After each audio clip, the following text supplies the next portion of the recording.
¿Qué tal amigos? Bienvenidos a una nueva entrega de Buenas Razones para Conversar.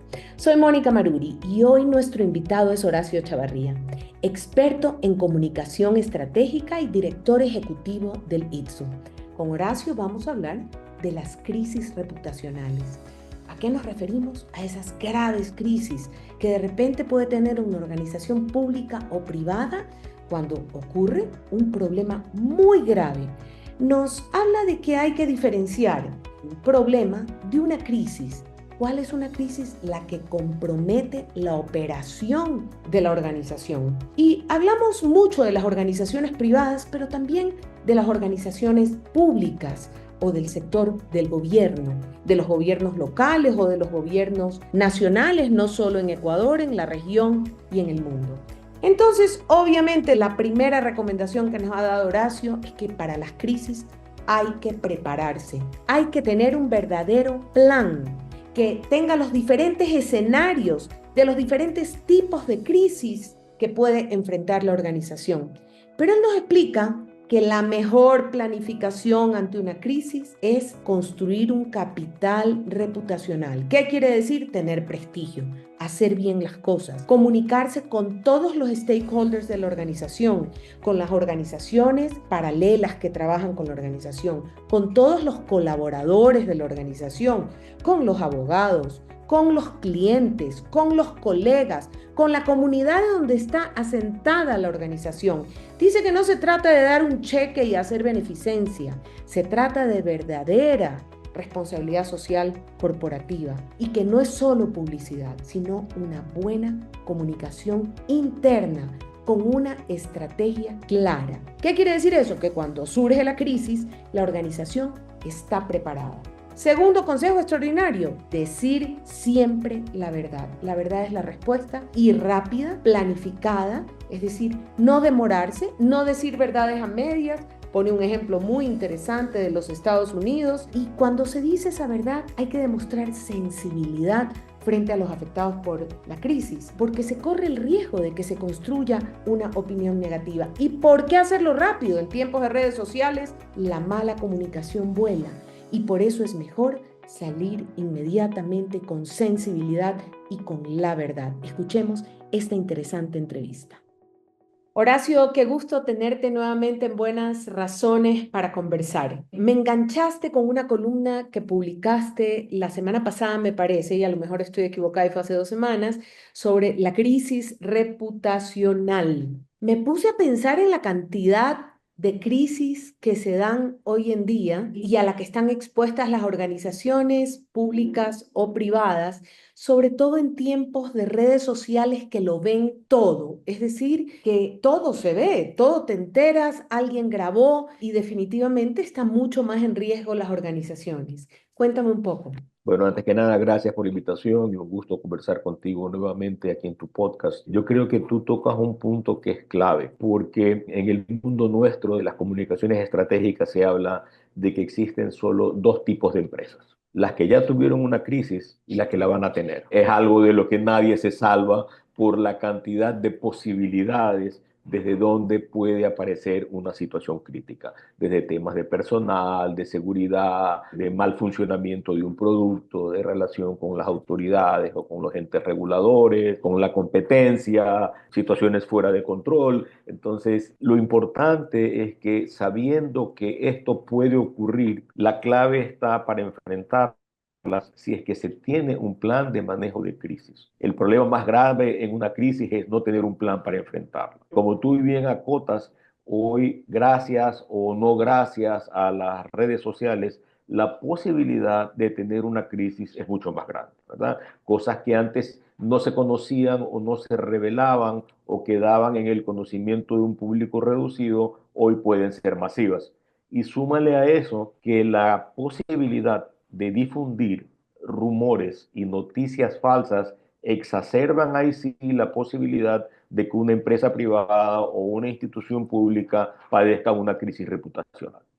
Ahí vienen dos preguntas, porque has tocado dos temas separados. El primero que me parece muy interesante es, pues, que efectivamente hay que esperarlas, es decir, hay que planificar y el instante que sale la crisis, tener planificado quién es el vocero, qué vamos a contestar. Claro que todo depende de lo que suceda, pero hay que tener algún tipo de protocolo y de preparación, que de eso hablaremos. La otra cosa es la de los rumores, que me parece como gravísima, porque efectivamente puede haber un enemigo que difunda un rumor que ya sabe que va a tener que admitir en un día o en tantas horas, ah, perdón, me equivoqué, información falsa, pero el daño está hecho porque son muchos más los que reciben el rumor falso que los que reciben la aclaración. En general, eso lo sabemos los que trabajamos en medios. Y la tercera es que amerita llamarse crisis y que no. Comencemos por cómo prevenir o cómo reaccionar frente a rumores o noticias falsas. La clave para sobrevivir adecuadamente a una crisis reputacional depende, por una parte, de un plan para enfrentarla y por otra parte, del capital reputacional que tenga una institución o una empresa. Y en eso es en lo que hay que trabajar. No hay vacuna para la crisis, pero sí hay maneras de fortalecer la imagen institucional o corporativa para que cuando los rumores o noticias falsas caigan, se encuentren con esa barrera. Hay cosas que a uno le pueden decir de alguien y uno dice, a ver, esto es imposible, ¿no es verdad? O que tal empresa tiene un comportamiento de tal manera y uno dice, a ver, no, porque yo conozco que no son así.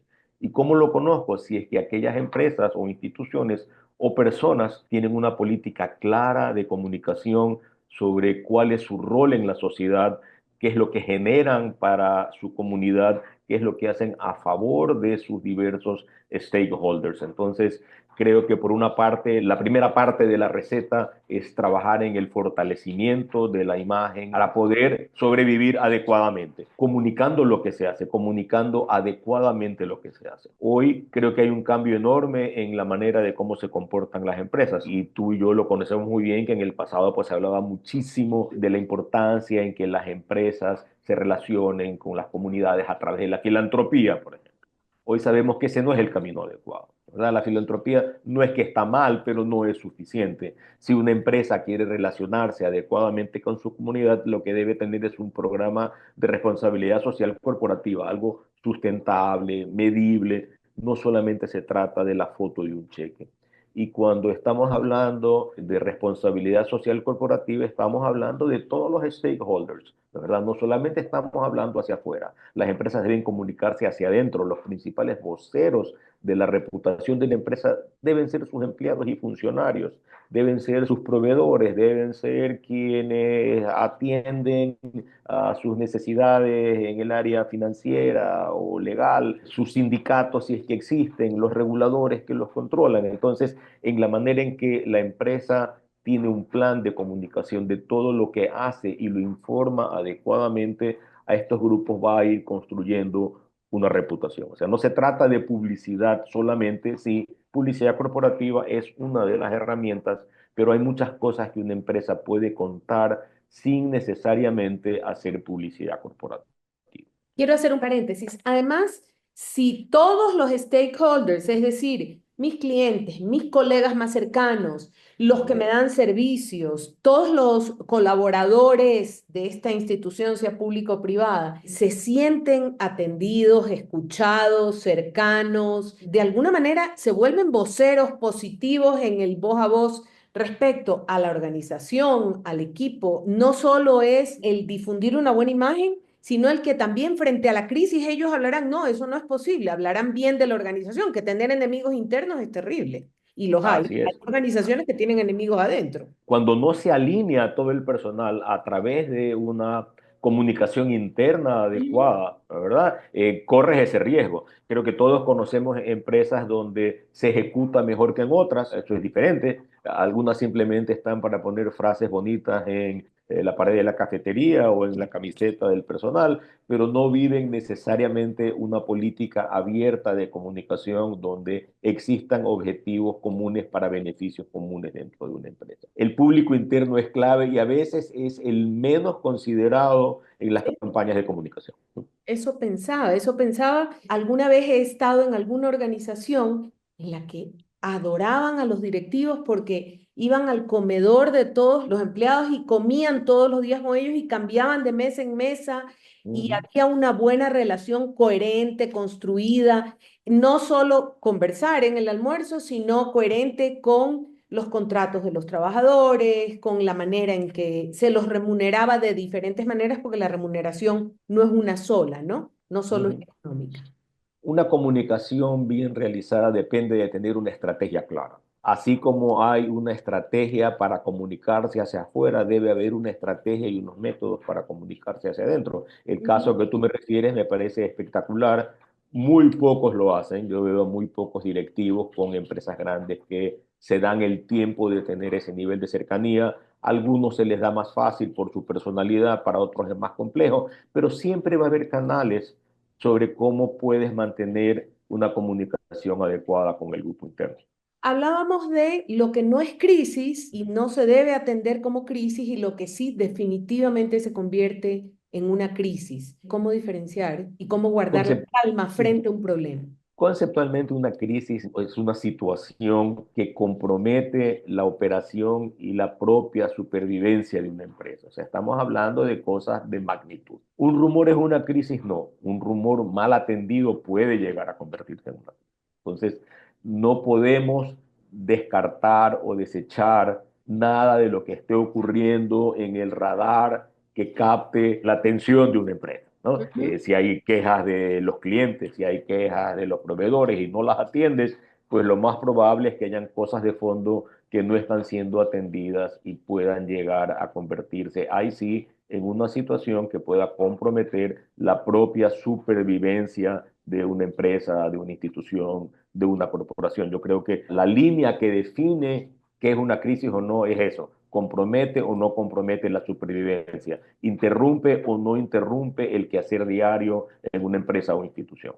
Me has dejado pensando en ejemplos. Voy a pensar en la aerolínea que cierra un día y quedan miles de empleados con pasajes comprados, que es una crisis real, grave, o una aerolínea que repentinamente cancela vuelos y cancela vuelos y cancela vuelos y cancela vuelos y definitivamente va a tener a un montón de personas hablando en las redes muy mal y probablemente fotografiando boletos, es decir, brindando pruebas. También me haces pensar en un desastre natural, un Ujú. deslizamiento que definitivamente no es culpa de la organización pública, pero que la organización pública tiene que demostrar que está en todas, que previno, que sí hizo análisis de la construcción o edificios que se caen. Recuerden, me parece que fue en Miami hace pocos años que se cayó un El edificio de edificio la playa. enorme, que fue gravísimo. Y también pensaba en una noticia que vi ayer y no me acuerdo de qué clínica, que hay una infección con un suero, me parece que es en Colombia, pero puedo estar mintiendo, con un suero que había estado infectado y que ya van 6 muertos. Un lote de sueros y que varias clínicas los habían recibido, tenían muertos y pues eso es una crisis gravísima. Cuéntame un poco por dónde viene este experto en atención a crisis. Definitivamente las crisis más graves son las que afectan la vida humana, ¿no? Que creo que tenemos que poner las cosas en orden. Primero la gente, ¿no? ¿Verdad? Entonces, para atender una crisis, lo primero que tenemos que tener en mente es eso, ¿no? ¿Quiénes son los afectados y cuál es nuestra reacción frente a esos afectados? ¿Es solamente empática o nos toca ir más allá de la empatía? Pero la clave de una empresa que le toca enfrentar una crisis es demostrar su sensibilidad. Y eso a veces es complejo, porque algunos piensan que demostrar empatía o sensibilidad puede abrir la puerta a situaciones que sean luego más adelante difíciles de manejar. Y me refiero aquí a los abogados, ¿verdad? Sí, sí, Tengo, estaba pensando. no No digas digas mucho, mucho. no digas eso, no digas nada, ¿no? Entonces es clave contar con abogados que entiendan de reputación dentro de una empresa, ¿verdad? Me ha tocado trabajar con abogados de ambas vertientes, desde los que entienden con absoluta claridad, ¿no?, que hay que mantener una política de comunicación para dar mensajes clave y concretos que no comprometan a la empresa, desde los que dicen silencio, no digas nada, como que si el silencio fuese cura o salvación. Porque al mantener silencio para muchos abogados no les entorpece su proceso legal. Lo que algunos no acaban de racionalizar es que en un proceso legal que puede tomar años, capaz seas declarado inocente. Pero en ese proceso, el tribunal de la opinión pública ya te declaró culpable. Y eso lo hemos visto pasar muchísimas veces. Entonces, justamente por el fenómeno de las redes sociales al que nos estábamos refiriendo hace unos instantes, el juicio es inmediato. Como Ujú, siempre lo fue en los medios. O sea, veías la sí, noticia o leías la noticia y tomabas una opinión. ujú. Es así de rápido. Entonces, si así de rápida no es tu respuesta, corres el riesgo de que se vaya asentando esa opinión negativa hacia una empresa o institución. Entonces, primero tener claro que el silencio no es la clave para resolver una situación. Segundo, la velocidad de la respuesta. No puedo esperar 5 días o 6 días para responder.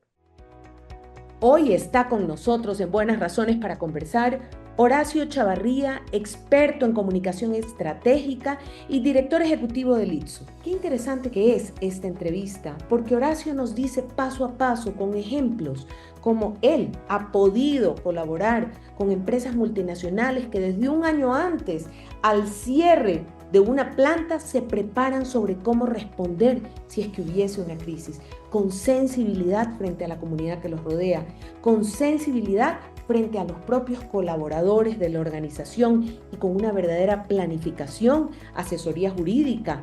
Los que asesoran a una organización sobre una crisis no solo son los comunicadores, pero definitivamente los que dan la cara hay que prepararlos. Esto nos habla Horacio Chavarría en esta entrevista. Sigamos escuchando. A mí me gusta poner siempre ejemplos cercanos, pero esta vez voy a poner uno un poco más lejano. Acabamos de ver la situación en Estados Unidos sobre el Tarifa. tema seguridad. No, pero olvídate, vamos un Oh, poquito más atrás, que es un ya. tema de reputación, ¿no es verdad? Un grupo de funcionarios relacionados a la seguridad, Oh, el, ¿no el es chat al verdad? que invitaron al periodista, Dios mío. Exacto. Entonces, alguien cometió el error o no de incluir en un chat a un periodista para hablar sobre temas de seguridad nacional. Entonces, más allá de ese desliz, es la manera como se manejó.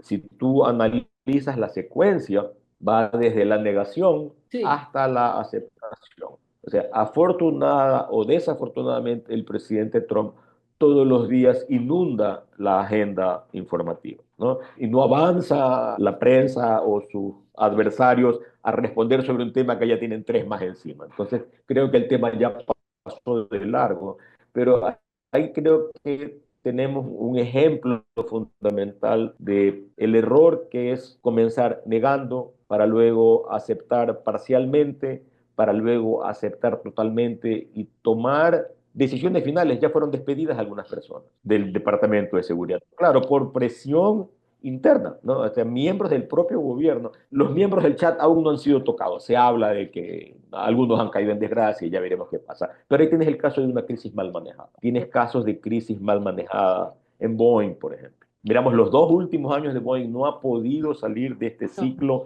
negativo de noticias.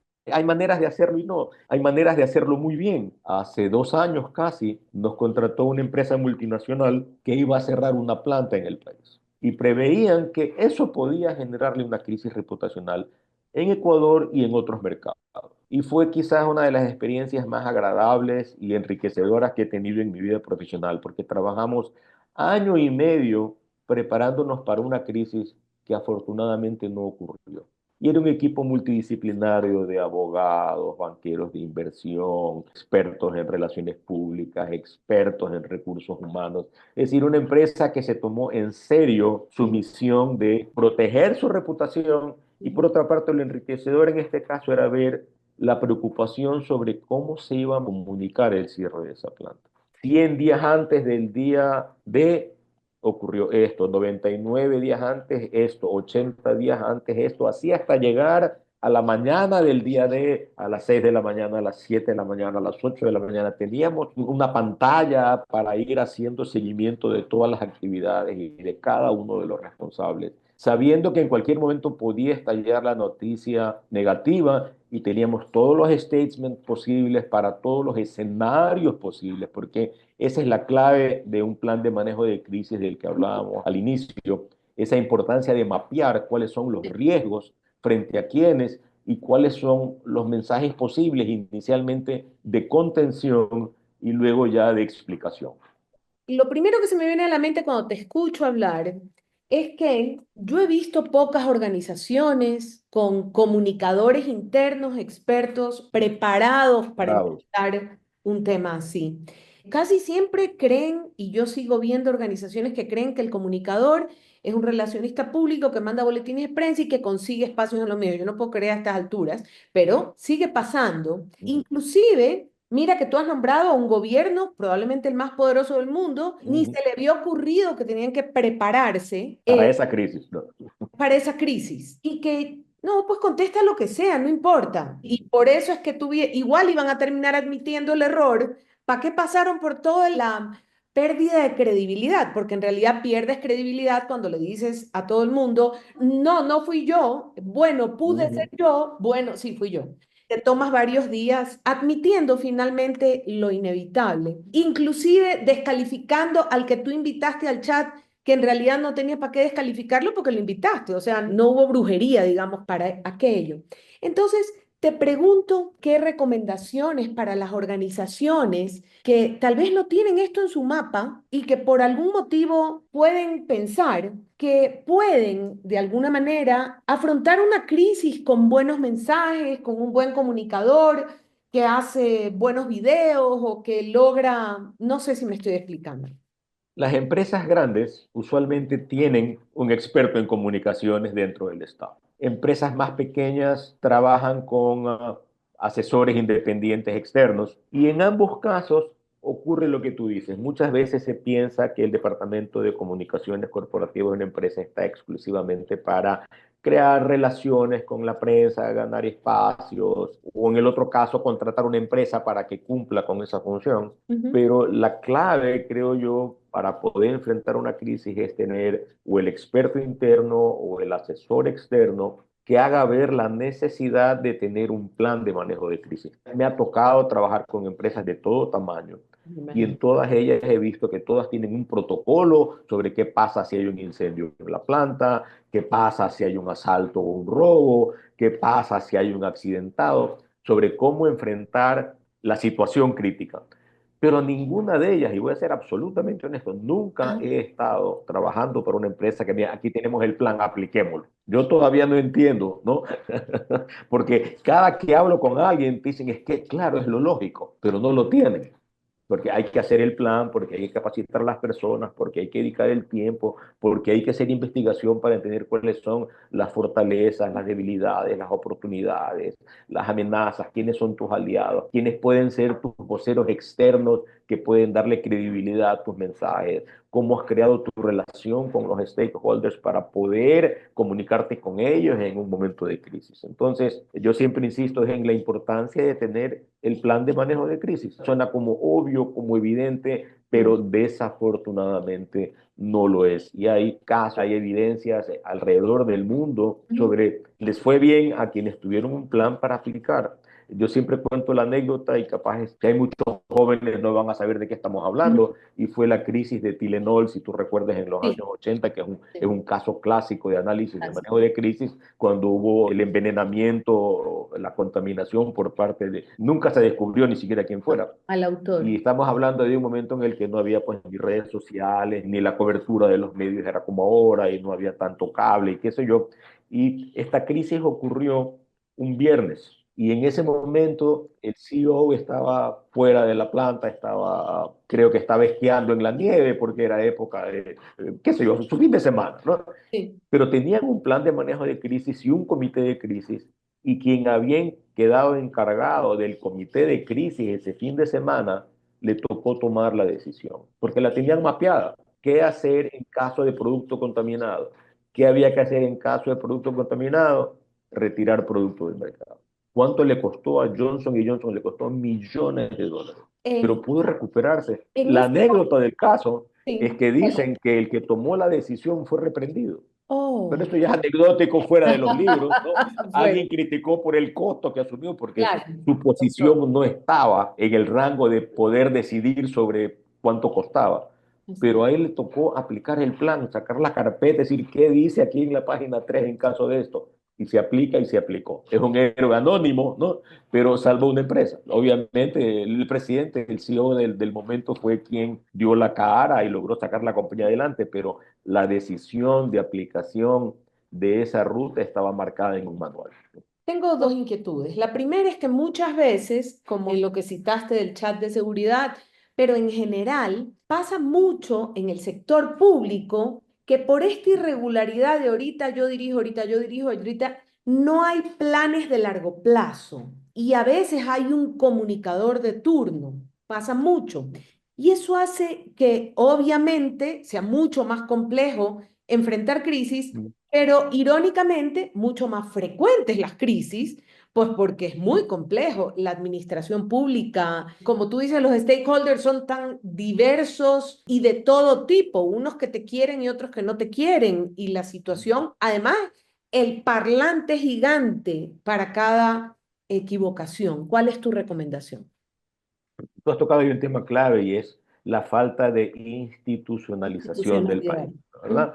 Terrible. Porque hay instituciones del Estado que no debieran cambiar su misión, su visión ni su razón de ser porque cambia el funcionario. Así Pero es. desafortunadamente no ocurre así porque entran a jugar un rol político y el manejo de la crisis política es político. Entonces ahí vas a depender de él qué puedo decir que no afecte políticamente al gobierno, que no afecte o que beneficie políticamente a alguien. Y eso es lo que vuelve mucho más complejo el manejo de una crisis en el sector público. Pero la base de todo lo dijiste tú hace un minuto y es decir la verdad. O sea, si algo no se puede eludir, es decir la verdad. Tienes que ver cómo la dices, cómo la dosificas, pero la verdad aparece.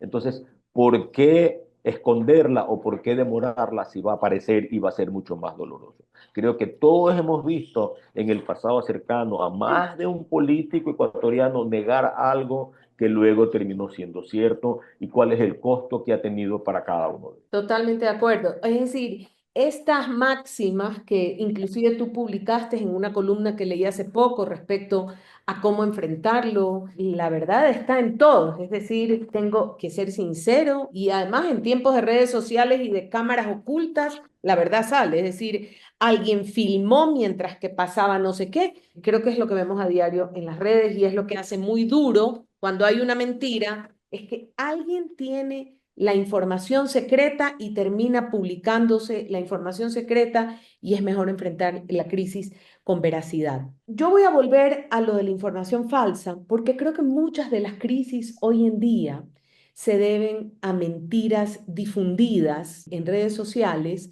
o difundidas en medios de comunicación masivos, porque yo me acuerdo de un político, que no voy a decir el nombre, que su método era repetir una mentira muchas veces hasta que se convirtiera en verdad. Y muchas veces lesiona a instituciones públicas o privadas por esta máxima. Inclusive hay un método de comunicadores que conozco de publicar una mentira, dejarla unas cuantas horas, luego retirarla y ya está. ¿Qué recomendación es la tuya?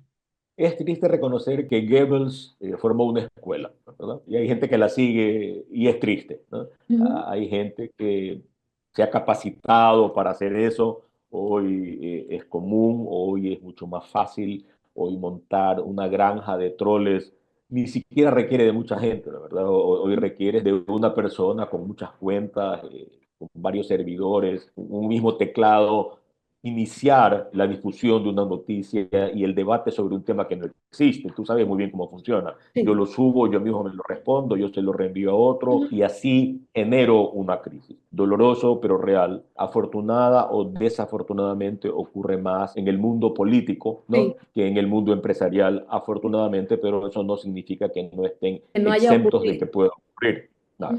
Entonces, como te decía, el tema de la crisis política es un tema que hay que enfrentar políticamente. La mejor estrategia para enfrentar rumores es la verdad. Y la mejor vacuna que existe es el haber establecido una reputación de ser honesto y real con lo que dices y piensas y que haya una alineación entre lo que piensas, dices y haces.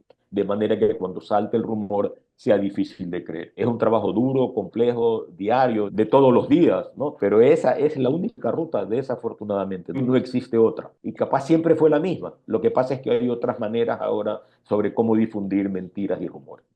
Creo que es lo más valioso de esta entrevista, ¿sí sabes?